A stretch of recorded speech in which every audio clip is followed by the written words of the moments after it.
This gate isn't for people like you. The words cracked across Gate C17 like a gavel. Passengers in line froze. Some frowned, others lifted their phones. The insult alone could have ended the scene, but the agent wasn't finished. She snatched a disposable lighter from the guard's desk, flicked it once, then pressed the flame to the corner of a Navy passport. Blue cover, gold crest, U.S. passport. Gasps erupted instantly. "Oh my God, she's burning it," someone whispered. Ash curled upward, drifting across the boarding counter. A teenager muttered, "That's a federal document." The agent held it higher, the flame eating the edge, her voice sharp. "Fake papers. We see this scam all the time." Behind the counter, the black woman stayed motionless. Cream blazer, dark jeans, no designer handbag. She looked like any other traveler except for her eyes. Calm, focused, anchored in a storm. A security officer tightened his grip on her shoulder. "Ma'am," he said, low but firm, "you need to leave now." She didn't move, didn't flinch. She let the ash fall, let the insult hang, then spoke 5 steady words. "Check who I am." The agent barked a laugh, dismissive. "You? Nobody. Just another fraud trying to sneak through. Get her out before TSA arrives." Her words landed heavy. Passengers exchanged looks, some horrified, others already filming. Phones glowed red dots across the gate, capturing not just the flames but the contempt behind them. The black woman's silence pressed harder than any scream. She had seen this before in banks, in hotels, in offices where power dressed in arrogance. The pattern was familiar. The difference today, witnesses. Dozens of strangers who could feel the wrongness in their bones. The security guard's jaw tightened. Even he hesitated now. Something about her presence didn't fit the script. Something in her stillness suggested she wasn't just another traveler. The agent flicked the lighter again, satisfied with the cinders she'd created. "Step aside, or I'll have you dragged out." Passengers murmured louder. A woman clutching a stroller whispered, "This is insane." An older man muttered, "That's not procedure. That's personal." And still the black woman said nothing. She adjusted her stance, blazer falling neatly, as though none of this touched her. Her calm wasn't surrender. It was preparation, because the passport was gone. But what was about to burn next wasn't paper. It was the airline's reputation. Before we continue, where are you watching from? Drop your city or country in the comments below. And if you believe in dignity and justice, hit like and subscribe. These stories matter. They spark change. And we're glad you're here. Now back to her, the woman who let them burn a passport, but would soon ground an entire airline. The ashes still smoldered on the counter when the first questions started. A young woman in line, suitcase by her side, raised her phone. "Are you filming this?" her friend whispered. She nodded, eyes wide. "People need to see." 2 rows back, a man in a business suit muttered, "That's not protocol." His voice was low, but the camera on his phone glowed red. Another traveler shook his head. "Unbelievable. They're destroying evidence of identity." The gate agent ignored them all. She straightened her blazer, flicked the lighter one last time as if she had scored a victory. "Ma'am, you are not boarding this flight. Step away now." The black woman's gaze never wavered. Her voice stayed even, almost quiet. "Run my name." The agent smirked. "Not wasting my time." She gestured to the security guard. "Escort her out." The guard hesitated. His grip on her shoulder loosened just slightly. Something in his training told him this was different. Passport destruction wasn't standard, not even close. But before he could act, another uniform appeared. The gate supervisor, mid-50s, gray tie, face set in practiced authority. His tone was louder, harsher. "This passenger is trespassing. Security protocol is clear. Remove her before she disrupts boarding." The crowd shifted. Dozens of eyes locked on the confrontation, and the hum of voices grew into open protest. Someone called out, "She gave you her passport." Another shouted, "That's illegal." The agent raised her hand, silencing no one but trying anyway. "This isn't about her feelings. It's about fraud. You all saw she carried a fake document." The black woman blinked slowly. She had seen this tactic before, shout, fraud, hope the crowd doubts the victim. But today, the crowd wasn't buying it. Phones stayed raised. Murmurs turned into pointed comments. "She's calm." "You're not," a man said flatly. "Why burn it if it's fake?" Another snapped. "This is discrimination," a young voice added. The supervisor leaned across the counter, his voice booming. "TSA is on their way. If you don't comply, you'll be detained." And still, she stood silent. No panic, no plea, just the same steady presence that made the guard falter earlier. Then she spoke clear, low, deliberate. "You've escalated a mistake into a crime, and I'm letting you." The words landed like a verdict. The agent's smirk faltered. The supervisor's jaw tightened. Even the security guard shifted uneasily, glancing at the phones trained on him, because the boarding gate wasn't quiet anymore. It wasn't orderly. It was charged like a courtroom where the evidence was already stacked high and the jury was watching in real time. The boarding gate was no longer just a line of travelers. It had become an audience. Phones angled higher, red record lights glowing like fireflies. A man in a gray hoodie whispered into his camera, "Seattle International, Gate C17, and they just burned a woman's passport."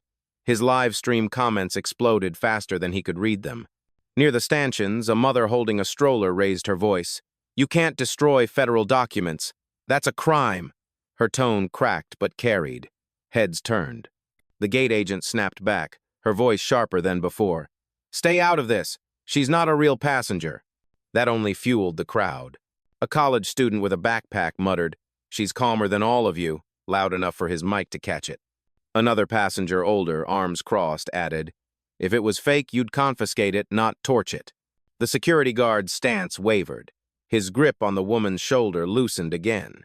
He glanced around, saw the phones pointed his way, and dropped his hand entirely. The supervisor barked, "Maintain order, officer."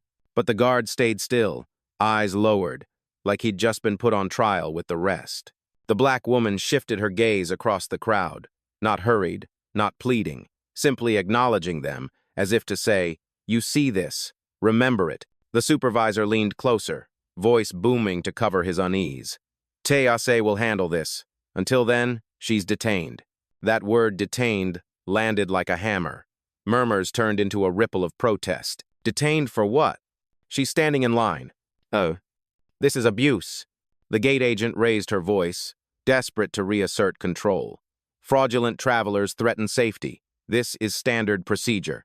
The crowd laughed bitterly, disbelief spreading like wildfire. Someone shouted, "No, that's profiling." Another, "You can't burn evidence and call it procedure."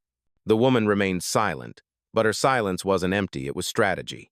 Every insult, every false claim, was being logged not just in memory but in dozens of phones, in live streams climbing past hundreds of viewers. Then, finally, she spoke again. Soft, unshaken. Her voice cut the noise like glass. "You called me a fraud, in front of witnesses. That was your first mistake." The crowd stilled. Even the supervisor blinked. The agent's mouth opened, but no words came out. The silence was no longer theirs to control.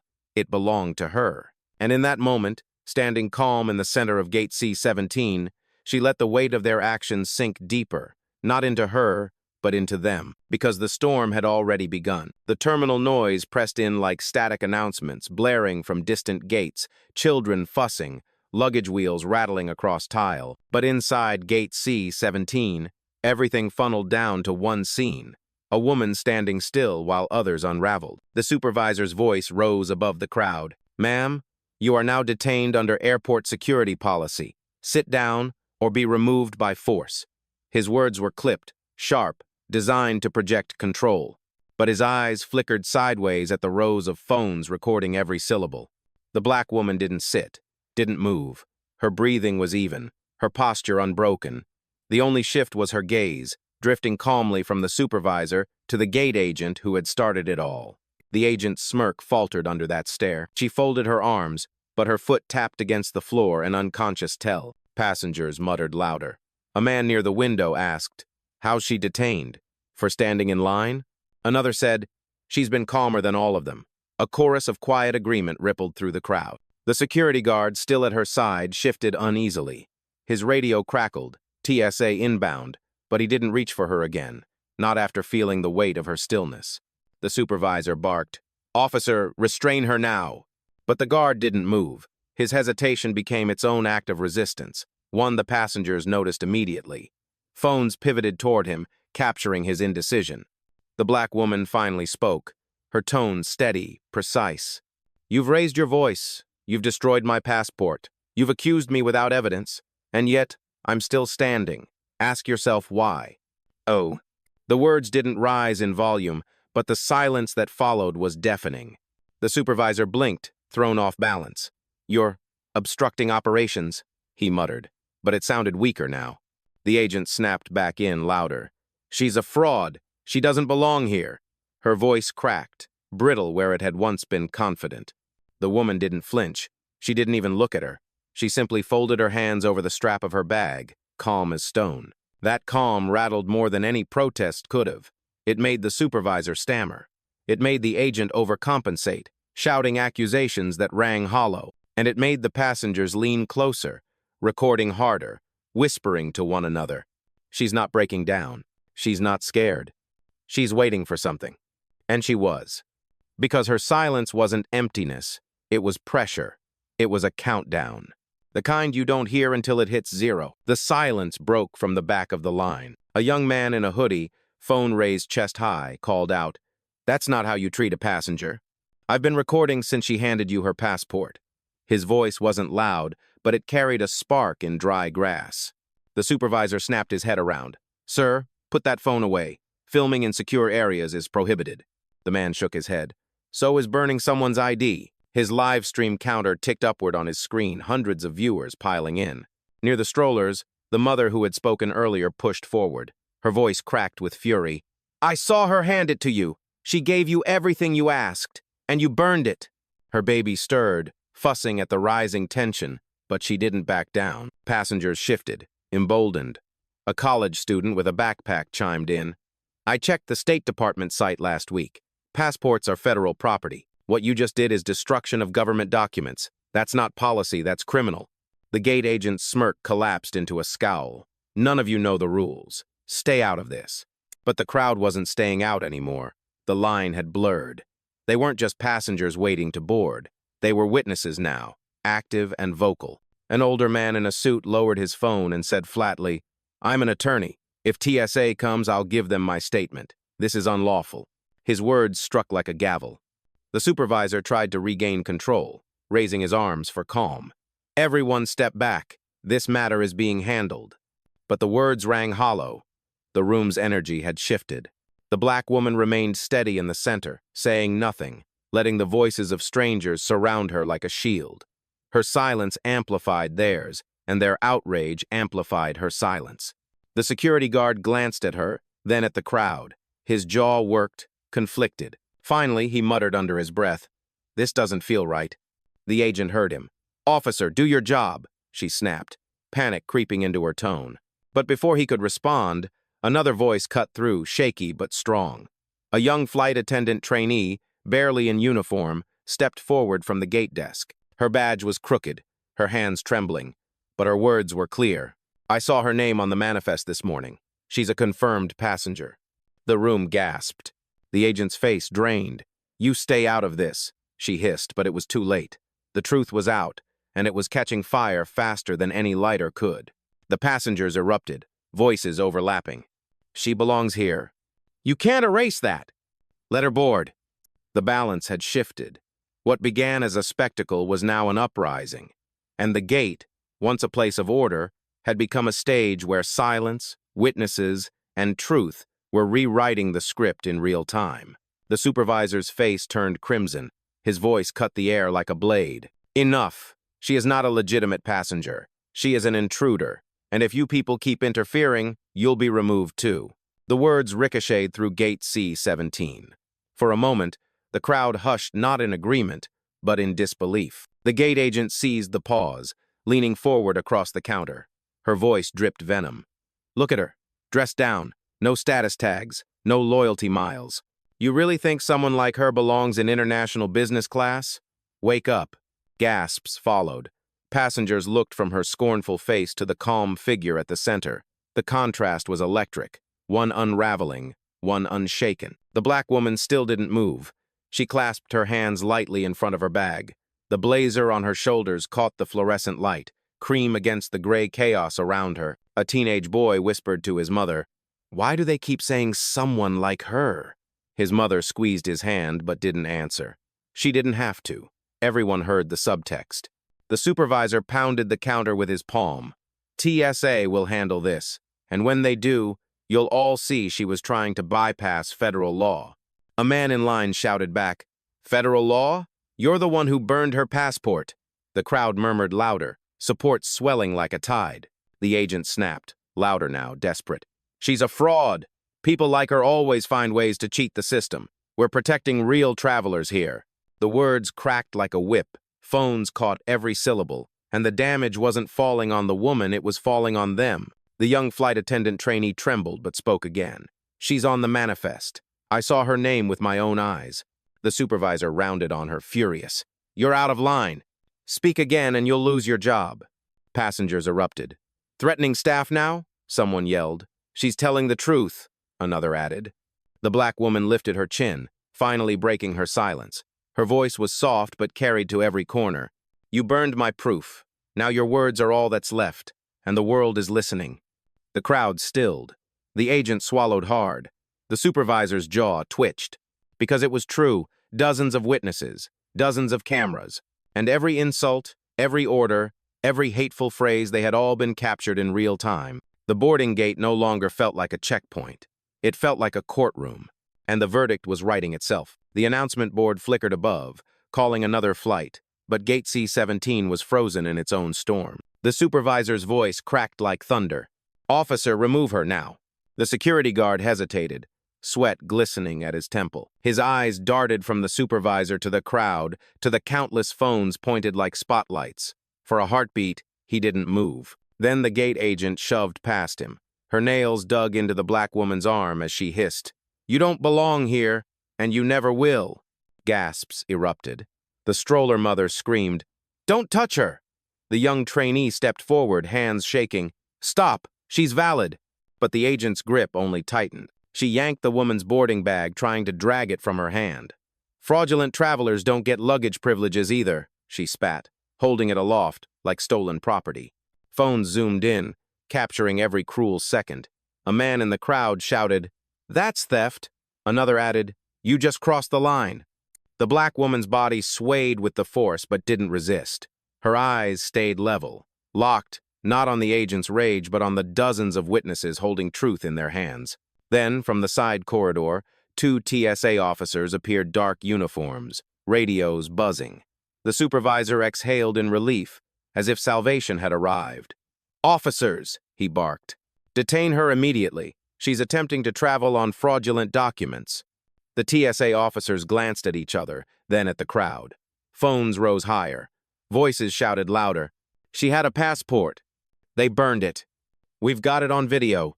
One officer raised his hand for calm. "We'll review," he said, but the supervisor cut him off. "There's nothing to review. She's an imposter. Restrain her." The crowd roared in protest, a chorus of disbelief and fury.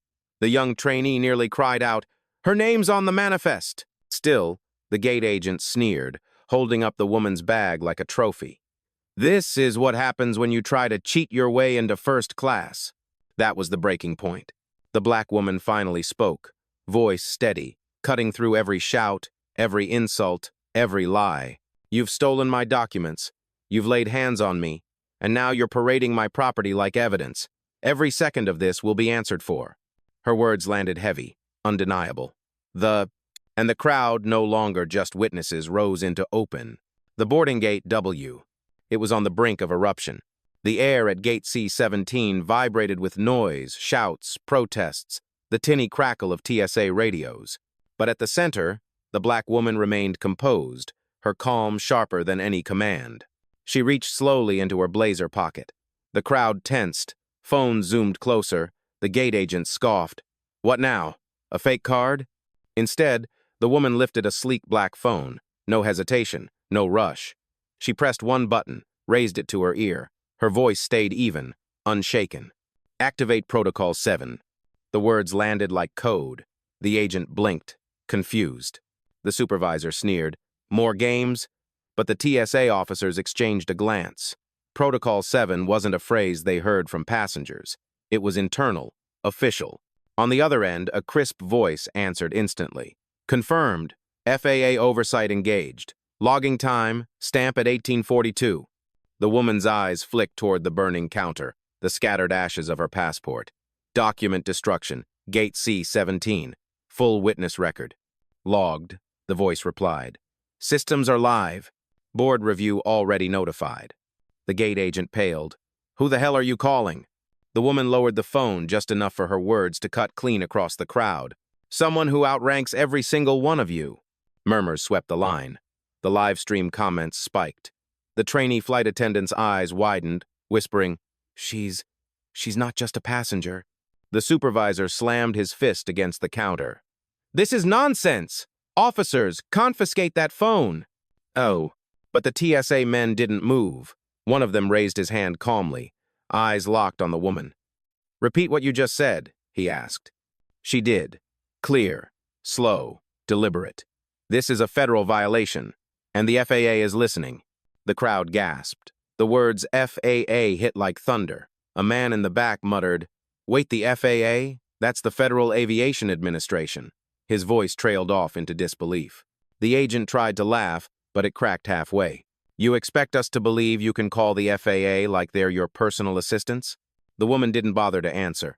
She simply turned her head toward the phones aimed at her, at the crowd documenting everything. Her silence said it all. Believe or not, the proof was already in motion. The security guard stepped back another pace. His voice, barely audible, carried anyway. This isn't protocol. This is bigger. The tension thickened. The crowd leaned closer. And the gate, once a place of departure, now felt like the launch pad of a reckoning. The gate agent's laugh rattled thin in her throat. You're bluffing. Passengers don't have protocols. You're just another scammer who... Her words died as the woman raised her phone again. This time, she pressed speaker. The voice on the other end rang out. Clear, official, undeniable. This is FAA Central Oversight, confirming live contact with Chief Inspector Carter. The terminal froze. The crowd erupted with gasps. The trainee flight attendant's mouth fell open.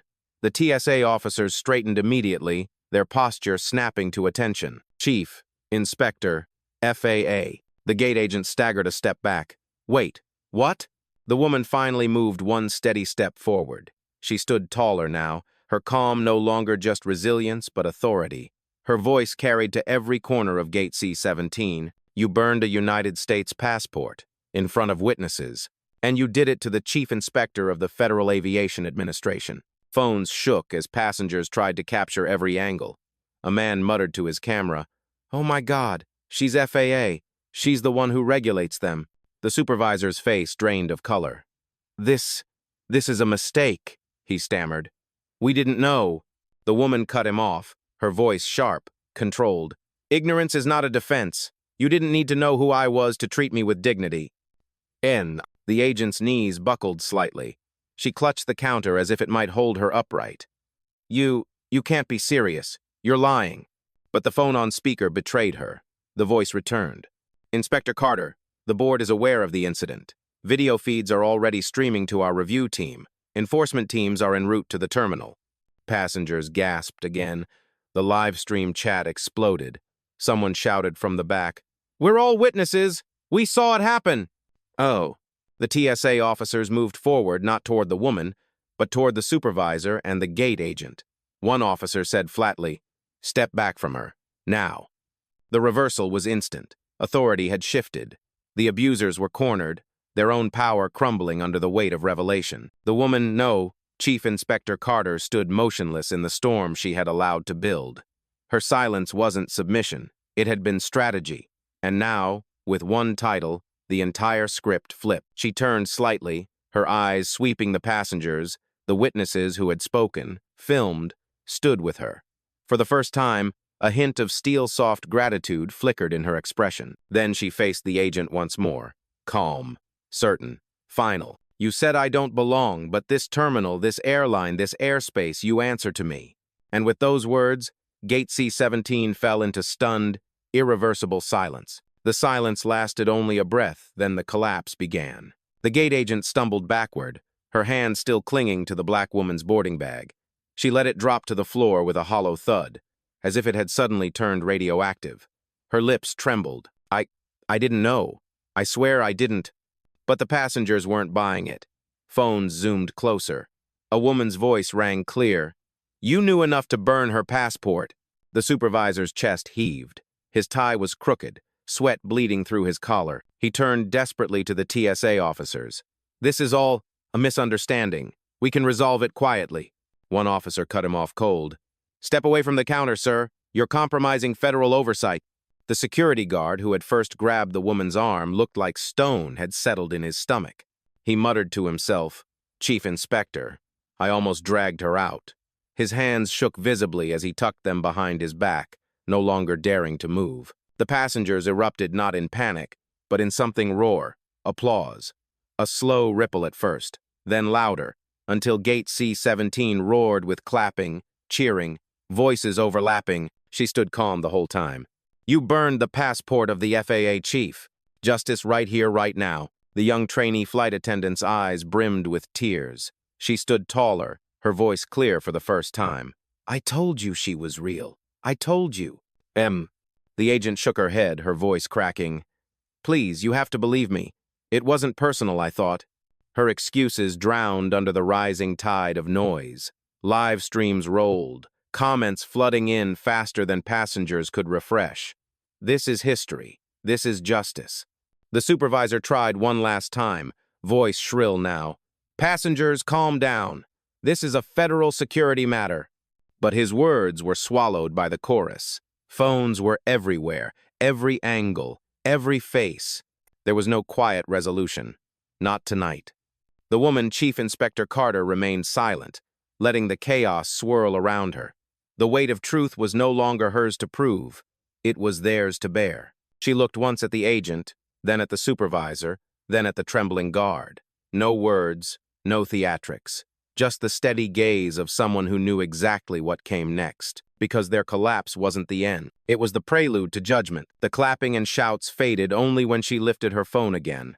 One small gesture, but it was enough to silence Gate C17. Her voice was calm, precise, measured. "Confirm. Ground this airline's operations until review is complete." On speaker, the reply came swift and sharp. "Confirmed, Chief Inspector. All outgoing flights suspended pending federal investigation. Notifications going out now." The crowd gasped. A businessman in line whispered into his phone. "She just grounded the airline in real time." The supervisor's knees buckled slightly. You can't do that. Thousands of passengers, millions of dollars." She turned her gaze on him, steady as stone. "I can. And I just did. Because safety isn't negotiable, and neither is dignity." The gate agent collapsed into her chair, pale, hands clutching at nothing. "Please, please, I didn't mean—" The woman didn't even look at her. She spoke to the phone again. "Log staff identification. Gate agent, supervisor, involved security personnel. Initiate badge suspension, effective immediately." A beat later, the voice confirmed. "Logged. Access revoked." The security guard's radio crackled once, then went dead. His ID badge lit red, then dark. He stared at it, hollow, whispering, "I'm done. It's over." The agent tried to slam her own badge against the scanner, desperate for denial. It blinked red, locked out. Her breath caught in her throat. Passengers recorded everything. Some clapped again, some shook their heads in disbelief. A woman near the front said, "She didn't even raise her voice." Another answered, "She didn't need to." The supervisor staggered forward, voice pleading now. "Chief Inspector Carter, please. This will ruin us. At least let me explain." She raised one hand, and the words froze in his throat. "You had your chance to explain when you called me a fraud, when you let your staff destroy my passport, when you threatened witnesses for speaking the truth. Now you'll explain it to a federal board." The passengers cheered. Phones captured his slack face, the fall of false power into public shame. Carter stepped forward, retrieved her bag from the floor, brushed the ash away as if it were nothing. Then she turned back to the counter. "This gate belongs to the FAA now. And you," her eyes cut to the agent, then to the supervisor, "are finished." No one doubted her. Not anymore. The terminal was no longer just a place of travel. It was a courtroom, a stage, and a reckoning. Gate C17, once buzzing with routine announcements, now held its breath for one woman's final words. Chief Inspector Carter stood at the center, ash brushed from her blazer, phone lowered at her side. Calm, unshaken, unstoppable. The passengers pressed closer, not in fear but in awe. The mother with the stroller whispered, "She never yelled once."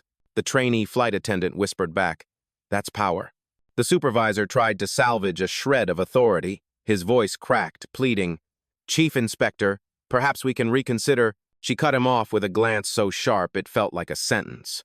Then she spoke, voice steady, deliberate, meant for every witness and every camera. "You burned my passport to erase me. But in doing so, you erased yourselves. Every action, every insult, every abuse of power, you wrote your own verdict. And today, justice isn't shouted. It stands." Phones trembled as passengers captured the moment. Applause erupted again, louder this time, not scattered but unified. A roar of vindication that filled the terminal and spilled into every live stream, every comment feed flooding with words like respect, dignity, justice. The gate agent sank into her chair, head in her hands. The supervisor looked hollow, his badge still blinking red. The security guard stood stiff, silent, unable to meet anyone's eyes. Their collapse was complete. Carter turned slowly, scanning the faces around her. Not just the ones who recorded, not just the ones who spoke up, but everyone. Her eyes carried both gravity and gratitude. "Remember this," she said, her voice softer now, but no less commanding. "Dignity isn't optional. Justice doesn't need to scream, and silence is not weakness, it's strength, waiting for the right moment to rise." Oh, the crowd erupted once more. People clapped, some cheered, some simply stood in stunned silence, knowing they had just witnessed something bigger than a boarding gate argument. Carter lifted her phone one last time. "FAA review continues. Hold all flights until I arrive at headquarters."